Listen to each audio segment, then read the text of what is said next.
നമ്മുടെ ഇന്നത്തെ kitchen tip വീഡിയോയിലേക്ക് നിങ്ങൾക്ക് എല്ലാവർക്കും സ്വാഗതം.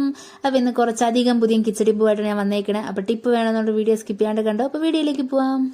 ഇന്നത്തെ ആദ്യത്തെ നമ്മുടെ ടിപ്പ് എന്ന് പറയുന്നത് ചായക്കൊക്കെ പാലൊക്കെ ഇതുപോലെ തിളപ്പിക്കാൻ വേണ്ടി വെക്കുമ്പോഴത്തേക്കും ജസ്റ്റ് നമ്മൾ 1-2 സെക്കൻഡ് അങ്ങോട്ട് മാറിക്കഴിഞ്ഞാൽ അപ്പോഴും പാല് തിളച്ച് പൊങ്ങി തൂക്കി പോകാറുണ്ടല്ലേ. അപ്പോൾ ഇനി നമ്മുടെ പാല് തിളച്ച് കളയാണ്ട് എങ്ങനെ കാച്ചിയെടുക്കാമെന്ന് കാണിച്ചു തരാം. ഇതുപോലൊരു സ്റ്റീലിന്റെ ബൗളോ ഇല്ലെങ്കിൽ ഒരു ഗ്ലാസ് ആയാലും മതി, കുട്ടി ഗ്ലാസ്സോ എടുക്കുക. എന്നിട്ട് നമ്മുടെ ഈ പാത്രത്തിനകത്ത് കൊള്ളാൻ പാകത്തിനുള്ളതായിരിക്കണം. ഇനി നമുക്ക് നമ്മുടെ പാലിന്റെ മേളിലായിട്ട് ഇതുപോലെ ഒന്ന് വച്ചു കൊടുക്കാം. വച്ചു കൊടുത്തിട്ട് ഞാൻ കാണിച്ചു തരാം കേട്ടോ എങ്ങനെയാണ് തിളയ്ക്കുമ്പോഴത്തേക്ക് നമ്മുടെ ഈ കിണ്ണം ഇതിനകത്ത് ഇരിക്കണേന്ന്.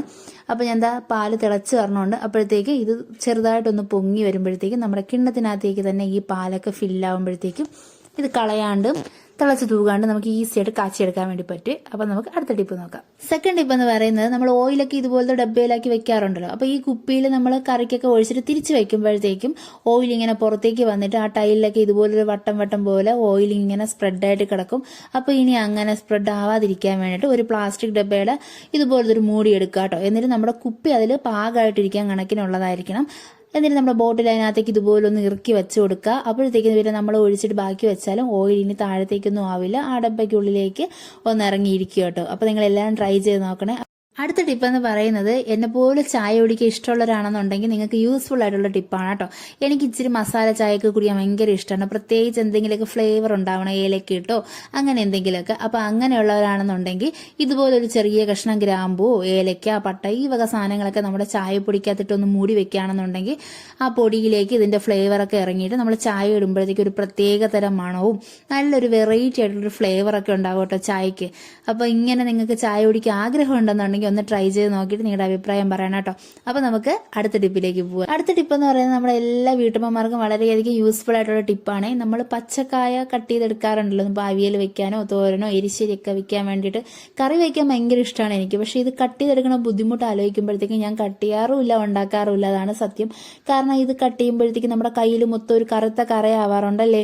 അപ്പോൾ ഇനി കറയാവാണ്ട് നമുക്ക് എങ്ങനെ നമ്മുടെ പച്ചക്കായ കട്ട് ചെയ്തെടുക്കാമെന്ന് കാണിച്ചു തരാം. ആദ്യം ഞാൻ കയ്യിൽ കുറച്ച് വെളിച്ചെണ്ണ ഒഴിച്ചു കൊടുക്കുകയാണ്. ഇനി നമുക്ക് നമ്മുടെ 2 കൈയിലും നല്ലവണ്ണം ഒന്ന് തേച്ച് പിടിപ്പിച്ചു കൊടുക്കുക. ഉൾഭാഗത്ത് മാത്രം തേച്ചാൽ മതി കേട്ടോ. നല്ല രീതിക്ക് ഒന്ന് ഇതുപോലെ ഒന്ന് തേച്ചതിന് ശേഷം നമുക്കിനി കായ ഒന്ന് കട്ട് ചെയ്തെടുക്കാം. നമ്മൾ പീലർ വെച്ച് കട്ട് ചെയ്താൽ നമ്മുടെ കൈക്കകത്തേക്ക് കറയൊക്കെ ആവാറുണ്ടല്ലോ. ഇതിപ്പോൾ ഞാൻ കൈ വെച്ച് തന്നെ നമ്മുടെ കത്തി വെച്ചിട്ട് തോലൊക്കെ ഒന്ന് ചെത്തി കാണിച്ചു തരാണ്.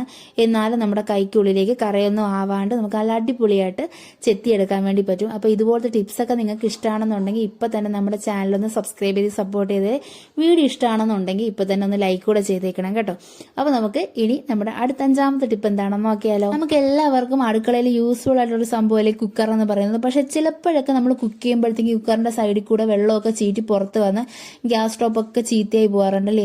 അത് മിക്കപ്പോഴും നമ്മുടെ ബാറിന്റെ കംപ്ലൈന്റ് കൊണ്ടിട്ടാണ്. അപ്പോൾ ബാർ ലൂസായി പോണു എന്ന് പരാതിയുള്ളവരാണ് നിങ്ങളെങ്കിൽ നമുക്കിത് കുറച്ച് നേരം ഒന്ന് ഫ്രീസറിനകത്ത് വെച്ച് ഒന്ന് തണുപ്പിച്ചെടുക്കുകയോ ഇല്ലെങ്കിൽ ഐസ് വാട്ടറിൽ ഒരു അരമണിക്കൂറോളം മൂക്കി വെക്കുകയോ ചെയ്യുകയാണെന്നുണ്ടെങ്കിൽ ഇത് നല്ല രീതിക്ക് ടൈറ്റ് ആവും കേട്ടോ. പിന്നെ നമുക്ക് മൂടിയിൽ ഫിക്സ് ചെയ്ത് വെച്ച് ഉപയോഗിക്കാം. അല്ലാന്നുണ്ടെങ്കിൽ നമുക്ക് ഈ ബാറിലേക്ക് ഇതുപോലെ കുറച്ച് വെളിച്ചെണ്ണ ഇതുപോലെ ഒന്ന് സ്പ്രെഡ് ചെയ്ത് കൊടുക്കുക. അതിനുശേഷം നമുക്ക് മൂടിയിൽ ഫിക്സ് ചെയ്ത് വെച്ച് കുക്ക് ചെയ്തെടുത്താൽ നമ്മുടെ വെള്ളമൊന്നും പുറത്തേക്ക് പോവില്ല. അപ്പോൾ എല്ലാവരും ട്രൈ ചെയ്ത് നോക്കണം കേട്ടോ. അപ്പോൾ നമുക്കിനി അടുത്ത ടിപ്പിലേക്ക് പോവാം. അടുത്തത് നമ്മുടെ ലാസ്റ്റ് ആൻഡ് ഫൈനൽ ടിപ്പാണ്. നമ്മൾ മുട്ടയൊക്കെ ട്രേയുടെ കണക്കിന് മേടിച്ചൊക്കെ ഫ്രിഡ്ജിൽ വെക്കണവരാണെന്നുണ്ടെങ്കിൽ കുറച്ച് ദിവസം കഴിയുമ്പോഴത്തേക്കും മുട്ട കേട് വന്ന് തുടങ്ങാറുണ്ട്. ഫ്രിഡ്ജിനകത്ത് വെച്ചിരുന്നാലും കേടായി പോകാറുണ്ടല്ലേ.